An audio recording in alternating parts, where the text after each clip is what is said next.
E no ano de 1860 haviam diversos países na Itália, e os estudiosos de todas as tendências reconhecem unanimemente que a política oficial depois da unificação agravou as desigualdades que caracterizavam os diversos estados em que se dividia a península até 1860, dos quais os principais eram o Reino da Sardenha, o Lombardo-Vêneto, dominado pela Áustria, o Grão-Ducado da Toscana, o Estado Pontifício e o Reino das Duas Sicílias ou Nápoles, além, é claro, de outros menores. A classe abastada do Piemonte, região que fica no norte da Itália, queria respostas às suas necessidades de expansão econômica. Daí surge uma ideia de patriotismo italiano, que pudesse significar um mercado mais livre, mais largo, mais remunerador e, em resumo, um progresso econômico mais satisfatório para a mesma classe abastada, é claro. Sani cari veneti, mi chiamo Fernando Menegatti, sto quale sei il canale Lengua Mare e titeci benvenuto.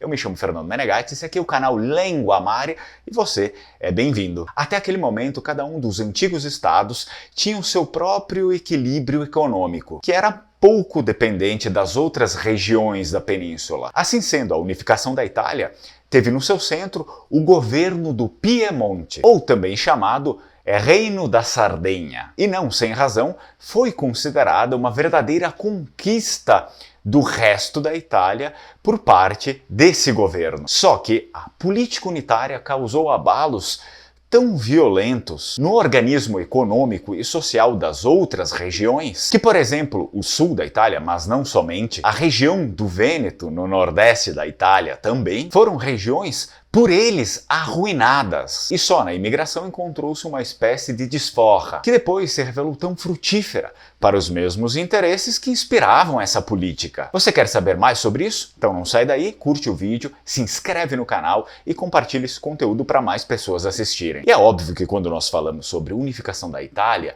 sobre imigração, esse é um breve resumo, algumas das coisas, algumas consequências, algumas causas e efeitos sobre isso.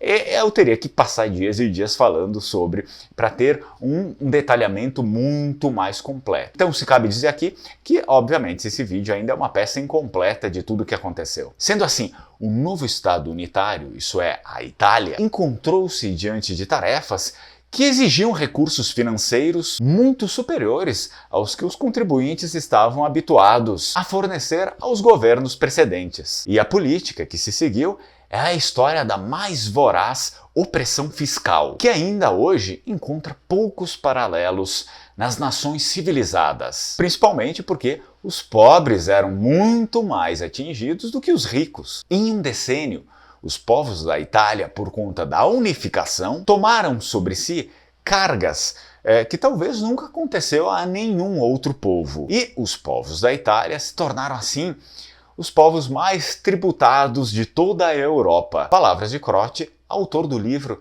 História da Itália. O Piemonte, dono da Itália agora, há muitos anos, tinha de fazer face a grandes despesas militares. Isso é, com impostos mais elevados e com uma dívida pública imensa. Assim, a unificação do sistema fiscal representou o primeiro golpe contra as populações da Itália, pois dívidas elevadas, como aquelas do Piemonte, por exemplo, foram rachadas também com os mais pobres. Ou seja, os outros tiveram que pagar com a fome por dívidas que nem haviam feito. Isso significa que só o imposto territorial, em poucos anos, até 1866, aumentou em 40%. Havia também, é claro, impostos adicionais e sobretaxas de toda a ordem. E os impostos municipais de consumo foram considerados uma feudalística imposição de tributos sobre a pobreza. Logo, entre 1873 e 1881, quase 62 mil propriedades foram tomadas pelo fisco, por falta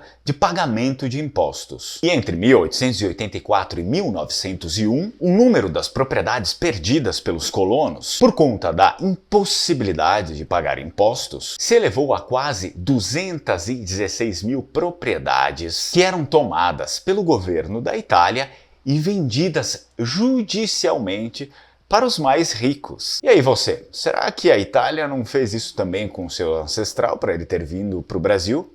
Começa a pensar aí. Portanto, chega-se assim à conclusão que o sistema fiscal predatório da Itália contribuía para fazer desaparecerem as pequenas propriedades e, claro, fazer com que aumentassem as grandes propriedades. Que já se assinalava, aliás, um inquérito agrário feito entre 1881 a 1886. E o imposto sobre a farinha de 1866 encarecia o pão dos pobres. Com métodos férreos antes ferozes, arrancava da boca dos filhinhos o pedaço de pão, ganho entre sacrifícios infinitos, como diz o relatório do mesmo inquérito. Não surpreende, assim, que a opressão fiscal tenha desiludido os povos, que agora miseráveis foram levados a motins violentos, com saques e destruição de repartições fiscais, e que os impostos altíssimos tenham sido frequentemente mencionados entre as principais causas da imigração. Não é de se estranhar que ainda em 1956, um velhinho de 70 anos, imigrante em viagem para a Argentina, o qual foi questionado como se sentia ao deixar a Itália com tal idade, disse: "Como me sinto? Não se pode ter uma cabra, um porco, um pouco de criação. Os impostos tomam tudo.